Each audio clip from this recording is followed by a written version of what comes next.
Hello everyone. In the previous video हमने directing के बारे में काफ़ी सारी चीज़ें देखी थी। हमने सुपरविजन देखा था, हमने मोटिवेशन के बारे में पढ़ा, मैस्लोज नीड हायरार्की थ्योरी भी हमने कवर की, डायरेक्टिंग के एलिमेंट्स और उसका कॉन्सेप्ट हमने पूरा कवर किया। नाउ इन दिस वीडियो हम कंटिन्यू करेंगे इंसेंटिव्स के साथ में। इंसेंटिव्स क्या होते हैं? इंसेंटिव यानी कि वो चीज़ें जो एम्प्लॉयज़ को मोटिवेट करती है।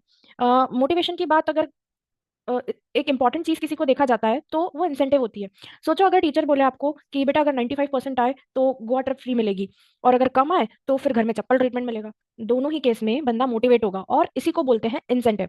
अब ये इंसेंटिव ना दो तरह के होते हैं, एक होता है फाइनेंशियल और एक होता है नॉन फाइनेंशियल। फाइनेंशियल इंसेंटिव को हम मॉनेटरी इंसेंटिव भी कहते हैं। ये वो इंसेंटिव होता है जिसमें हम रिवॉर्ड को पैसों के फॉर्म में कैलकुलेट कर सकते हैं, हम पैसों के फॉर्म में ये रिवॉर्ड देते हैं। जैसे कि हमने बोनस पेमेंट दे दिया, सैलरी में हमने थोड़ा सा हाइक दे दिया, सैलरी इंक्रीज कर दी, कुछ परसेंटेज ऑफ कमीशन दे दिया किसी सेल्स पर्सन को उसके सेल्स के ऊपर, हमने किसी बहुत अच्छे एम्प्लॉय के साथ में अपना प्रॉफिट शेयर कर लिया, किसी ने अगर ओवर टाइम किया है तो ओवर टाइम का पेमेंट दे दिया। इस तरीके से काफी सारे अलग अलग फाइनेंशियल इंसेंटिव्स होते हैं।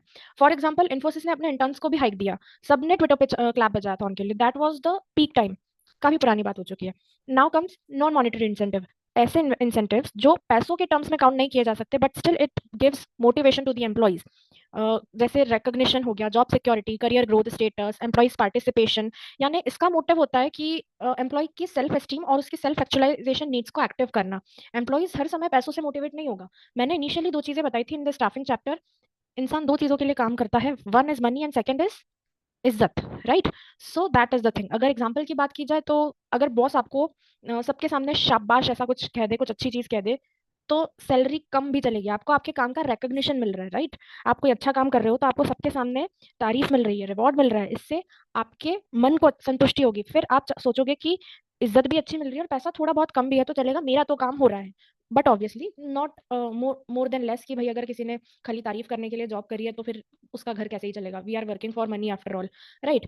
Then comes the next element of directing which is leadership.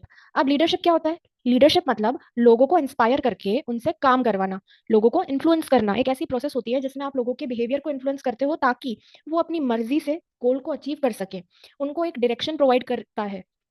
इसकी डेफिनेशन भी यहाँ पर लिखी हुई है, leadership is the process of influencing people to strive willingly towards achievement of goals. Goals achieve करने के लिए आप लोगों के बिहेवियर को इन्फ्लुएंस कर रहे हो। अब अगर मैं बात करूं लीडरशिप के फीचर्स की, तो यहाँ पर कुछ फीचर्स देके रखे हैं which properly matches with the definition. दूसरों को इन्फ्लुएंस करने की एबिलिटी होती है इसमें, लोगों के बिहेवियर में चेंज लाता है, इंटरपर्सनल रिलेशनशिप शो करता है लीडर और फॉलोअर्स के बीच में, कॉमन गोल्स को अचीव करने में हेल्प करता है, और एक कंटिन्यूस प्रोसेस भी होती है। अब लीडरशिप की स्टाइल्स पर हम आ जाते हैं, तो तीन तरह की लीडरशिप स्टाइल्स होती है हमारे पास में। We have autocratic leadership, democratic leadership and laissez faire leadership. अब आप इसके स्क्रीनशॉट लेना चाहें तो ले सकते हैं। सबसे पहले बात करते हैं हम ऑटोक्रेटिक स्टाइल ऑफ लीडरशिप की। तो ऑटोक्रेटिक लीडरशिप क्या होती है? बॉस का एकदम जो इंडिपेंडेंट कंसल्टेशन है एम्प्लॉइज के साथ में, वो बिल्कुल भी नहीं होता है। जो डिसीजंस होते हैं वो इंडिपेंडेंटली बॉस खुद लेता है, सिर्फ ऑर्डर्स देता है, कोई डिस्कशन नहीं करता। जस्ट लाइक मिर्जापुर के कालीन भैया स्टाइल। ओके, लीडर यहाँ पे क्लियर ऑर्डर्स देता है, सब ऑर्डिनेट्स का कोई इनपुट नहीं होता है इसमें, और यहाँ पर सेंट्रलाइज्ड अथॉरिटी होती है। इस चीज को याद रखना, सेंट्रलाइज्ड अथॉरिटी होती है। इसके कुछ एडवांटेजेस और डिसएडवांटेजेस भी होते हैं। एडवांटेजेस जैसे अनस्किल्ड वर्कर्स के लिए इमरजेंसीज में यूज किया जा सकता है, डिसीजन जल्दी लिया जा सकता है। लेकिन डिसएडवांटेजेस ये होते हैं कि एम्प्लॉय का मोरल कम होता है, उनको इनिशिएटिव नहीं लेने दिया जाता, तो वो भी ज्यादा मोटिवेटेड फील नहीं करते हैं। Then participative leadership. अब पार्टिसिपेटिव या डेमोक्रेटिक, इसको हम डेमोक्रेटिक लीडरशिप भी कहते हैं। डेमोक्रेटिक लीडरशिप का क्या मतलब होता है? As the name suggest, democracy मतलब क्या? जहां पर हर किसी का कॉमन पर्सपेक्टिव एनकरेज किया जाता है, जिसका जितने ज्यादा लोगों का सेम पर्सपेक्टिव होता है, अल्टीमेटली होता भी वही है। तो इसमें एम्प्लॉयज को इन्वॉल्व करते हैं, आइडियाज मांगते हैं, जैसे स्टार्टअप फाउंडर्स जो अपनी टीम के साथ में ब्रेनस्टॉर्म करते हैं, इट्स जस्ट लाइक दैट। और फाइनल डिसीजन लीडर खुद लेता है सबके साथ में डिस्कशन करने के बाद में, if their followers are able to do the things or not. Then comes free reign style of leadership which is also called as laissez-faire leadership. अब laissez-faire leadership क्या होती है? इसमें लीडर जो होता है वो अपने एम्प्लॉयज को पूरी फ्रीडम देता है डिसीजन लेने की, उसकी गाइडेंस प्रोवाइड की जाती है, बाकी ultimate decision is always taken by the people who are working on the ground level, यानी कि एम्प्लॉयज। एम्प्लॉयज को फ्रीडम दी जाती है कि काम किस तरीके से किया जाएगा, ना कि एक अकेला पर्सन डिसाइड करता है।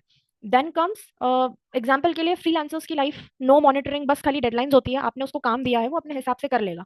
इट्स हिज डिसीजन कि उसे वो काम दिन के 12 घंटों को अलग अलग डिवाइड करके करना है, या एक ही बार में एक बैठक में उसे वो पूरा काम खत्म कर लेना है। तो एम्प्लॉयज को अपना काम अपने हिसाब से करने दो।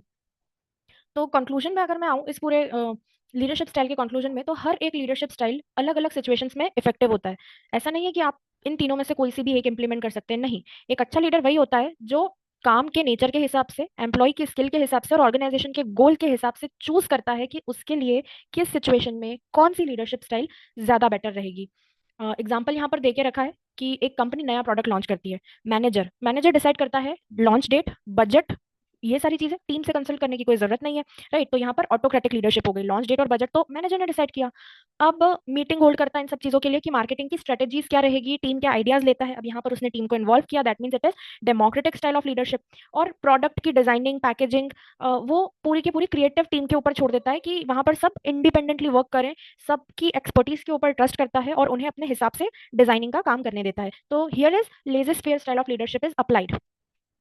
Moving forward to the most important topic of this chapter which is communication. Communication का क्या मतलब होता है? Anyone in the organization who is not able to communicate properly faces so many problems. But communication का क्या मतलब होता है? कम्युनिकेशन को सीधे तरीके से कहा जाए तो इन्फॉर्मेशन का एक्सचेंज, बिना इसके डायरेक्टिंग पॉसिबल ही नहीं है।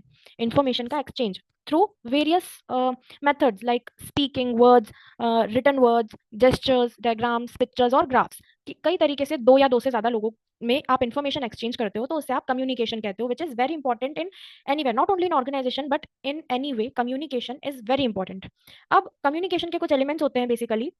एलिमेंट्स को हम प्रोसेस की तरह भी देख सकते हैं। फर्स्ट है सेंडर, जो मैसेज देना चाहता है। देन मैसेज, क्या मैसेज देना चाहता है, एनकोडिंग, यानी उस मैसेज को एक तरीके से कोड किया जाता है। देन मीडियम डिसाइड किया जाता है, नॉइस इसके बीच में आता है। मान लो आपने मैसेज तो भेजा बट उसमें कुछ हर्डल्स आ गए, आप किसी से कुछ बात कर रहे हो और पीछे से बहुत ज्यादा शोर आ रहा है, that is kind of hurdle, noise.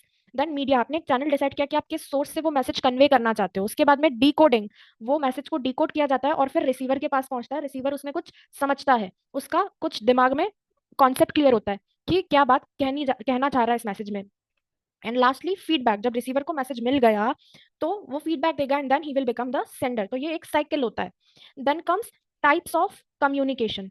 We have two types of communication. We have two types of organizational communication. One is formal and one is informal.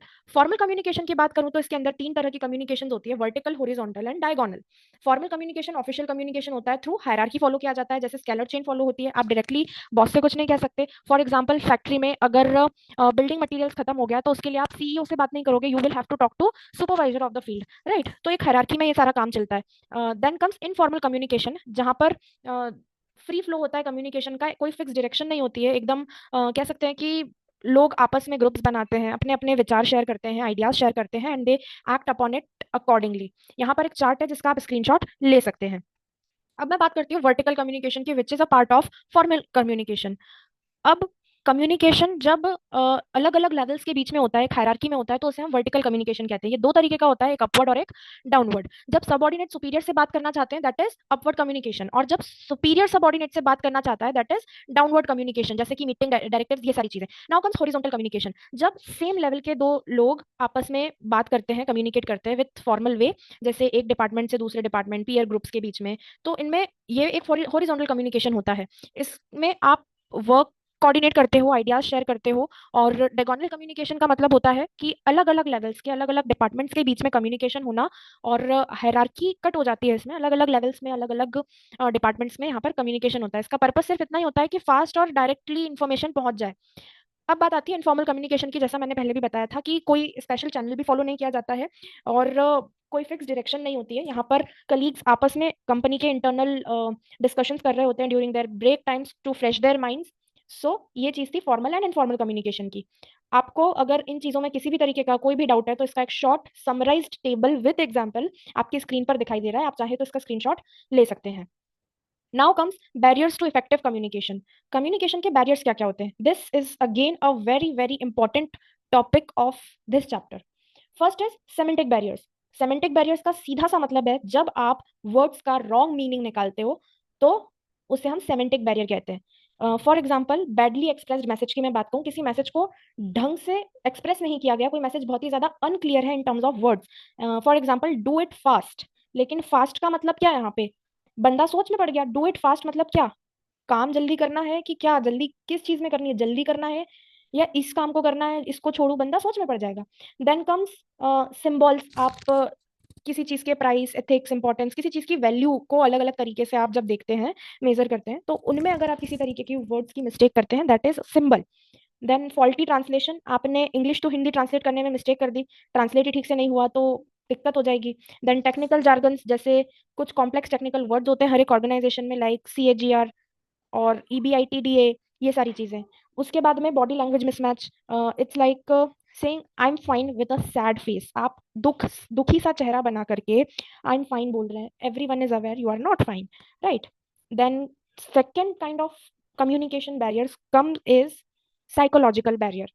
Psychological barrier का मतलब ये होता है कि हर व्यक्ति के स्टेट ऑफ माइंड एक जैसी नहीं होती है। सेंडर की स्टेट ऑफ माइंड अलग है और रिसीवर की स्टेट ऑफ माइंड अलग है। Depending on the state of mind, किसने किस मैसेज को किस तरीके से परसीव किया, कैसे डिकोड किया और कैसे कहा, ये चीज में एक बैरियर आ जाता है। इसके अंदर आते हैं इमोशंस, एटीट्यूड, फियर, ये सारी चीजें। अब इसके भी कुछ कॉजेज होते हैं जो यहाँ पर लिखे हैं, जैसे कि आपने ठीक से अटेंशन नहीं दिया, ध्यान नहीं दे रहे हो आप, टीचर क्लास में पढ़ा रहा है and you are wondering around और डे ड्रीमिंग, राइट। देन आपने किसी की बात पूरी होने से पहले ही उसे जज कर लिया, प्री मेच्योर इवेल्युएशन।